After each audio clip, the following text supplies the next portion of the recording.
Welcome back, players. Now that you have a better understanding of the game world that you will be playing in, thanks to the mission statement from Session 0, and you have a sort of idea for your character, being race, class, and a quick sum up, also thanks to Session 0, you can now begin to write your very own backstory and fully flesh out the past of your character. Who they were, who they are now, and who they will become is now in your hands. And once again, as always, this is not a one-to-one on how to play Dungeons & Dragons. If you want to know how to make a character and how to add up all of those little proficiencies, you're going to have to read the books. Trust me, I have rolled up enough characters for my players, and I don't want to do that anymore.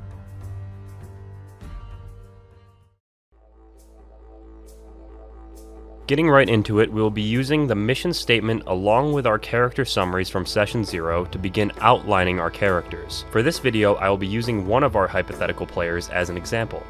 Let's say Jessica. So, Jessica is playing a rogue who grew up as a princess in her father's castle that she wasn't allowed to depart from. Jessica is unsure about her race, but likes the idea of playing a tiefling that her father shunned away and kept behind closed doors due to her unusual features. But as Jessica comes up with the idea of this, she remembers that Steve wasn't really comfortable with racial tensions within the game. So, respecting this boundary, she decides to come up with a different idea. And like Jessica, all of you players must also remember what your fellow players are comfortable with. Please try to keep D&D a space where everyone can feel safe and comfortable to live out their fantasies. So, rethinking her original idea for her character, Jessica decides to switch why she was kept in the castle from shame to protection. Jessica's father, the king, is an extremely protective Leonin who rules over the entire Leonin pride of his kingdom, and he did not allow her to leave due to the fear of what might happen to her. So, now that Jessica has her race, Leonin, her class, Rogue, and the beginning of her backstory, we can now start with the next step.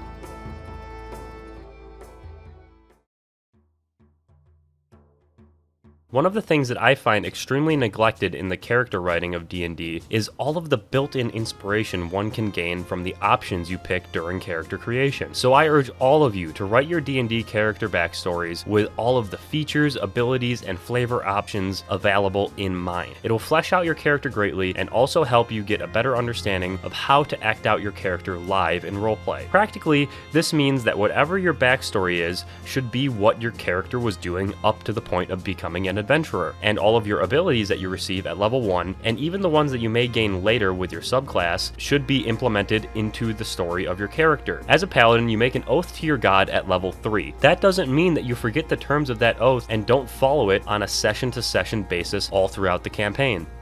Along with any feats you may receive. Getting the alert feat is awesome, but taking it and flavoring it as magical eyes your assassin clan gifts to their greatest warriors makes it even more meaningful. And if there is multiple sub-races to your race, you best make sure that your half-drow character reacts to that bright light of the desert sun. And your wood elf is uneasy about all the bricks surrounding them in this city. Keeping this in mind while writing Jessica's character, we have her noble background, her Leonin features, and her roguish abilities.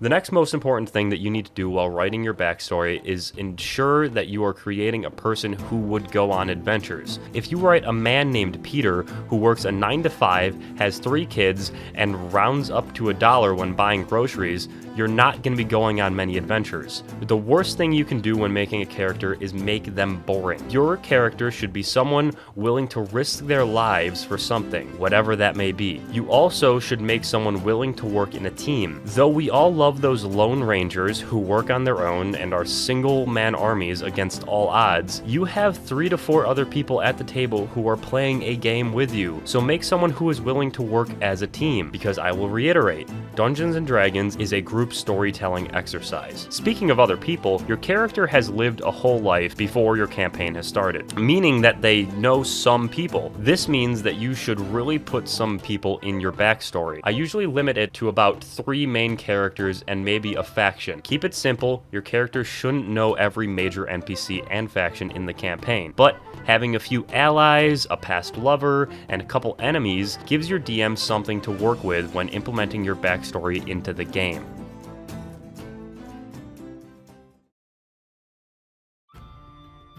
Keeping all of this in mind, you should remember that your backstory should be in-depth and meaningful to your character, but it shouldn't be a novel. A backstory is the first step in making a character that you can roleplay, and it is a tool for the DM to understand how to make adventures based on your character to help them feel more connected with the story. So remember to keep it tidy but deep, meaning Jessica's character, Angriana's backstory, should look something like this.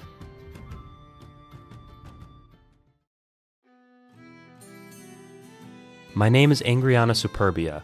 I have spent my entire life behind the castle walls of my father, King Superbia, the leader of our pride. I am well versed in etiquette and the language of the ancients. I have been groomed by servants and trained by tutors my entire life and have never been allowed to see the world outside my father's kingdom. The only real friend I have ever had was a girl named Klepta. She was a Rakasha thief that often snuck into the castle to help me get out and have some fun.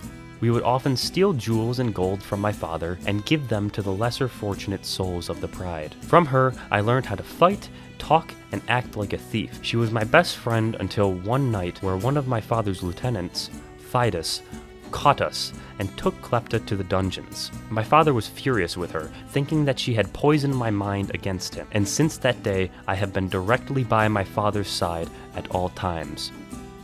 Until one day, a strange man came in to sell pelts to my father. I could see he was casing the place, much like Klepta did, so I confronted him and told him I would help him if he were to take me away from this horrible place. We came to an agreement, and I learned his name to be Mr. Benedict. That night, we stole my father's most prized possession and ran for the hills, where we almost died if it wasn't for a strange man that we met. Him and his pet lobster were both named Peter, but I found them interesting and decided that they should join us on me and Mr. Benedict's journey.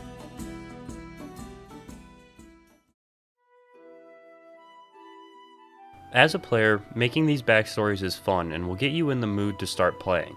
But the hardest part of playing D&D is keeping your backstory and character traits in mind while playing the game. So be sure to reread your backstory or even continue it like a journal throughout your campaign. It will help you keep your character fresh in your mind and also give you something wonderful to look back upon after the campaign is finished. Nothing is better than rereading your own adventures as inspiration and as a reminder of why you play the game in the first place.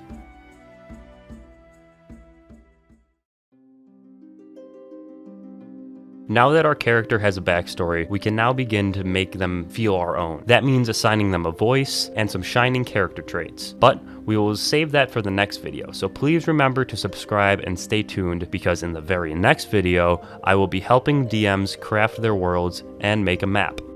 If you were looking for some pre-made characters, I do have some gender-neutral level 1 adventurers with backstories you can use for inspiration. I will be sure to put them in the description below for your use.